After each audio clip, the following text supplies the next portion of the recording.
አትሌት ጉዳፍ ጸጋዬም ባጋጠማት የህመም ምክንያትም የተሰጣት አበረታች መድኃኒትም ህይወቷን ክፉኛ መሰቃቅሎታል። በተለይም ደግሞ ይህን ክስተት ቀድሞ የተረዱት የግለሰቧ ሐኪም አትሌቷ መድኃኒቱን ከመውሰዷ በፊት ለዓለም አቀፉ የጸረ አበረታች መድኃኒትም ተቆጣጣሪ ድርጅት ዋዳ እንድታስታውቅ ነግረዋት ነበረ። እሷም ይህንኑ ማመልከቻዋን ተናገረች። በምላሹ የተሰጣት ጉዳይ ግን እገዳ ሆኗል። ሌላኛው አስገራሚ ክስተት ደግሞ ወደ ዓለም ዋንጫ ይወስደናል። ጋናዊ የመሃል መስመር ተጫዋች ቶማስ ፓርቴ ካናዳ እንዳይገባ መከልከሉን ተከትሎ ሁለተኛው አፍሪካዊ በዚህ የዓለም ዋንጫ ላይ እንዳይሳተፍ ተደርጓል። ይህም ሌላኛው አሳዛኝ ክስተት ነው። ስደተኛ ጠል በሆነ አቋማቸው የሚታወቁት ደቡብ አፍሪካውያን ከሜክሲኮ ጋር ያደረጉትን ጨዋታ መሸነፋቸውን ተከትሎ በርካቶችም ደስታቸውን ሲገልጹ አፍሪካውያን ወንድሞቻችን አይደላችሁም በሚል አቋማቸው ደቡብ አፍሪካውያን ልባቸውን ነክተዋቸዋል። የደቡብ አፍሪካ ደጋፊዎችና ተጫዋቾች ግን ሁኔታው እጅግ አሳዛኝ ሲሉ ገልጸውታል። ሰላም ጤና ይስጥልኝ ክቡራትና ክቡራን የጋፋት ኒውስ ቤተሰቦቻችን፣ ከኛ ጋር አብራችሁን ስትቆዩ እኚህንና ሌሎች አንኳር ጉዳዮችን የምታዳምጡ ይሆናል።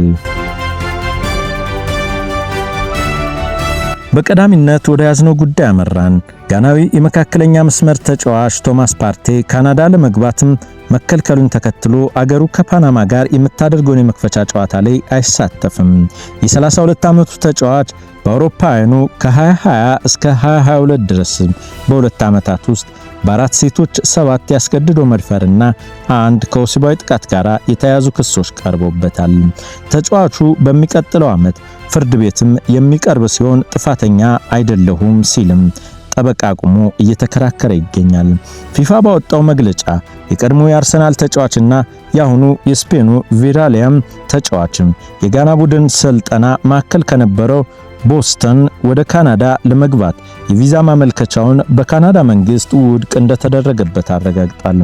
ዓለም አቀፉ የእግር ኳስ መሪ ድርጅት ፊፋ የቪዛ አሰጣጥን ጨምሮ በአስተናጋጅ ሀገራት የኢሚግሬሽን ሂደትን ተሳትፎ የለውም።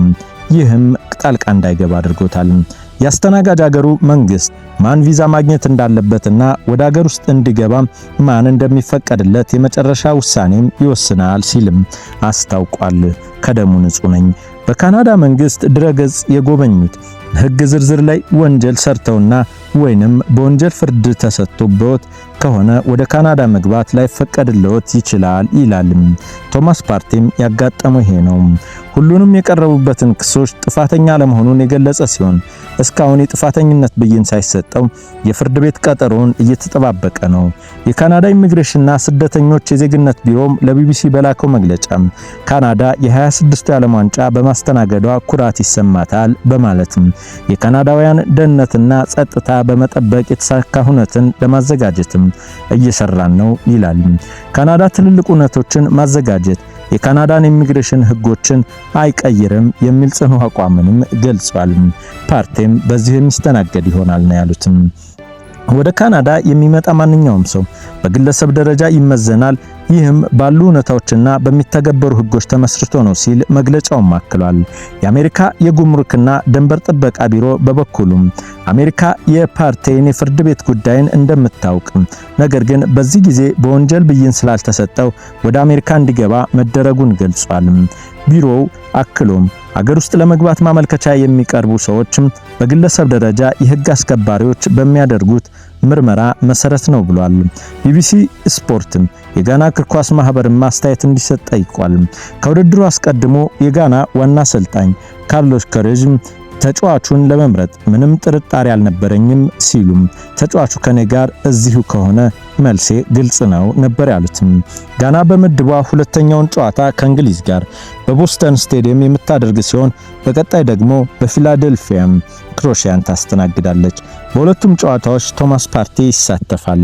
ነገር ግን በዘንድሮ የ26 የዓለም ዋንጫ እየተፈጠሩ ያሉ የቪዛ እገዳ ክልከላዎችም በካናዳና በአሜሪካ ሁለተኛ ክስተትን አስተናግደዋል። እንደ ሀገር ኢራን የልዑክ ቡድን ያጋጠማቸው ችግሮች በአሜሪካና ሶማሊያ የሶማሊያው ዳኛ ወደ አሜሪካ እንዳይገባ የተከለከለበት ቅጽበትም ፊፋ በኢሚግሬሽን ጉዳይ ጣልቃ እንደማይገባ ያሳየበት ሲሆን በፓርቴ ላይ ያጋጠመው የካናዳም ጉዳይ ተመሳሳይ ሁነቶች ተመዝግበዋል። አስገራሚው የዓለም ዋንጫ ክስተትም ሆኗል።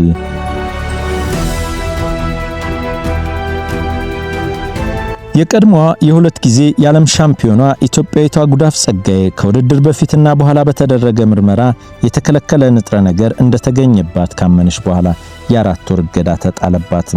የ29 ዓመቷ ኢትዮጵያዊቷ በአውሮፓውያኑ 2020 የቶኪዮ ኦሎምፒክ በአጭር ርቀት የነሐስ ሜዳሊያን ካሸነፈች በኋላ በ22ቱ የሴቶች የ5000 ሜትር የዓለም አሸናፊ ስትሆን በ23 ደግሞ በ10000 ሜትር ውድድር ድል ተቀናጅታ ነበር።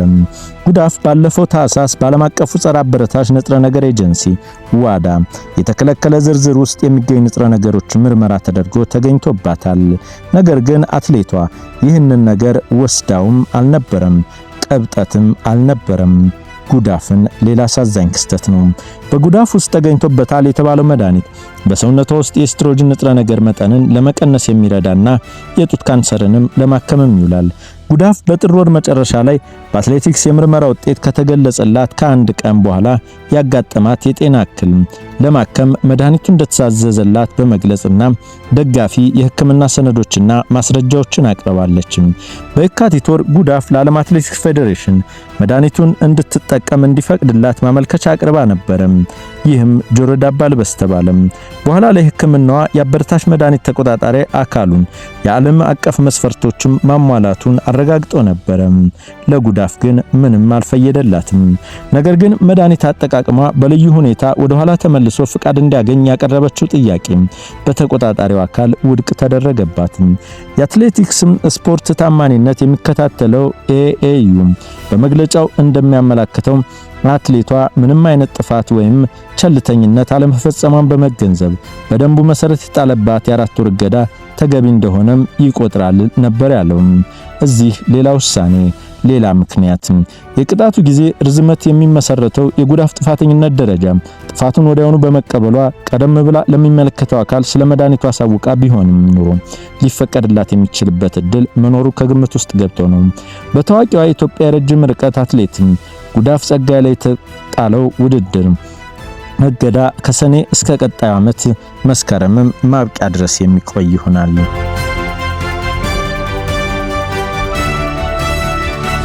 ደቡብ አፍሪካ የዓለም ዋንጫ መድረክ የተለመደው የአፍሪካውያን አንድነት መገለጫ በዘንድሮ በማህበራዊ ትስስር ገጾች ላይ በተለይም ስደተኛ ጠል በሆኑት ደቡብ አፍሪካውያን ከሜክሲኮ ጋር መሸነፋቸውን ተከትሎ አንድ አልነበሩም አፍሪካውያን። አፍሪካ ዩኒየን፣ አፍሪካ አንድነትም አሁን ላይ በዓለም ዋንጫው ተሸርሽዋል።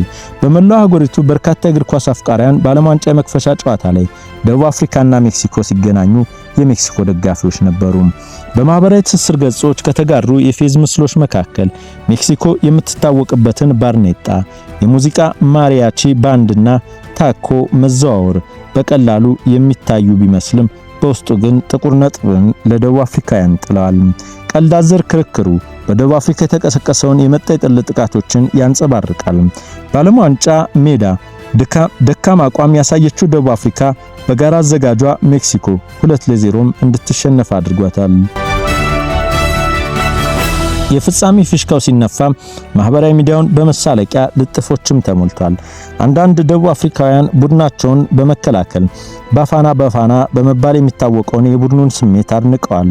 ደቡብ አፍሪካ፣ አሜሪካ፣ ካናዳና ሜክሲኮ በጥምረት ባዘጋጁት የ26ቱ የዓለም ዋንጫ ከሚሳተፉ 10 የአፍሪካ ብሔራዊ ቡድኖች ውስጥ አንዷ ናት። ከሐሙሱ ጨዋታ አስቀድሞ አንዳንድ የአፍሪካ እግር ኳስ ደጋፊዎች የሜክሲኮ ደጋፊዎችም በአሁኑ ጊዜ ደቡብ አፍሪካን በሽተኞችም በተለይም ደግሞ ለሀገራቸው ምንም ደንታ የሌላቸው ሲሉም ክፉኛ ተችተዋቸዋል። እግር ኳስ ስትጫወት አፍሪካዊ በመሆናቸው ብቻ እንድንደግፋቸው ትፈልጋላችሁ በማለት አንድ ኤክስ ገጽ ተጠቃሚ በትዊተር ገጹ ላይ የስደተኞች ተገቢ ያልሆነ አያያዝም በመጥቀስ አስፍሯል። ሜክሲኮን እየደገፍን ነው፣ ምክንያቱም ደቡብ አፍሪካ ቀድማ አገሯ ሂዳ ስራዎቿን እንድትጠብቅ በማለት ሌላ ተጠቃሚ የውጭ ሀገር ሰዎችን ለደቡብ አፍሪካ የሥራ አጥ ምጣኔ ኃላፊነት አለባቸው የሚለውን ክስም ውድቅ በማድረግ ጠቁመዋል። በኬንያ ታዋቂው ጠበቃ የሆነው አህመድ ናስር አብዱላሂ ደግሞ ደቡብ አፍሪካ ከሜክሲኮ ጋር በነበራት ጨዋታ 2-0 ለሆነው ሽንፈቷና ለሁለቱ ቀይ ካርዷ የአፍሪካ ስደተኞችን ተጠያቂ እንደማታደርግ ተስፋለኝ ሲሉም ተሳልቀውባታል። ሌሎች ደግሞ የሜክሲኮ ባህልን በመቀበል የመለያ ምስላቸውን ወደ ሜክሲኮ ሰንደቅ ዓላማ በመቀየርና ስፓኒሽ ቋንቋ ለዛ ወዳላቸው ስሞች በማጋደል ሜክሲኮ ከዜኖፎቢያ ጋራ ከሚሉ ጽሑፎች ጋራ አጋርተዋል። ደቡብ አፍሪካ ሳይሉ ዜኖፎቢያ ብለውታል። የኮንጎ ደጋፊ ሆኖና በአሜሪካ አትላንታ ከተማ የደጋፊዎች ፓርክ ውስጥ የነበረው ዳንኤል ካኒኪም ለቢቢሲ አፍሪካ አንድ ሀገር አይነት ናት እና አንዱ ሌላኛውን የሚያባረር ከሆነ ከዚሁ በኋላ እንደ ቤተሰብ አይደለንም፣ ዛሬ ሜክሲኮን የምደግፈው ለዚህ ነው ሲል ተናገረም። ይሁን እንጂ ሁሉም በዚህ አይስማማም።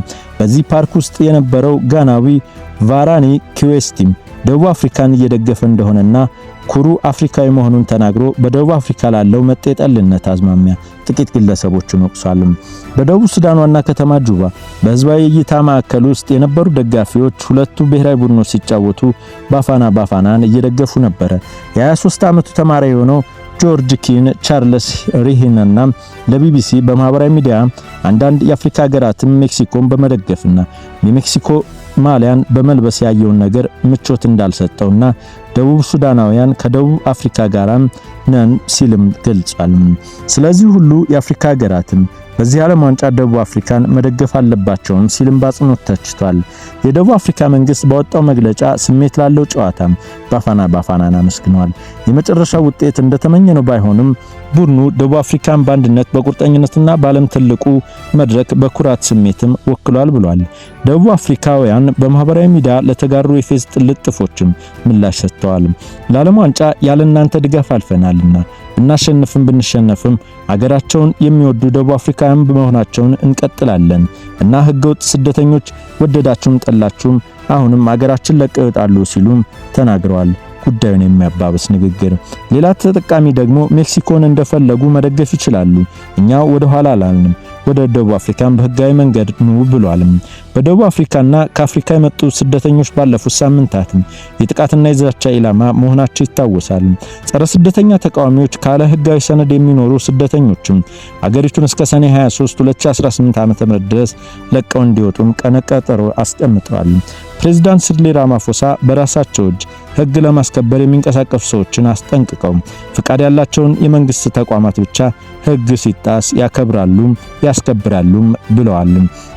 ክቡራትና ክቡራን የጋፋት ኒውስ ቤተሰቦቻችን ስላዳመጣችሁ እናመሰግናለን። በደቡብ አፍሪካም ሆነ በ2026ቱ የዓለም ዋንጫ በአትሌት ጉዳፍ ጸጋይና ሌሎች ጉዳዮች ላይ የተከሰቱ ነገሮች ስላዳመጣችሁ እናመሰግናለን። ሌሎች ፈጣን መረጃዎች እንዲደርሳችሁ የዩቲዩብ ቻናላችን ሰብስክራይብ፣ ኮሜንት እና ላይክ ያድርጉ።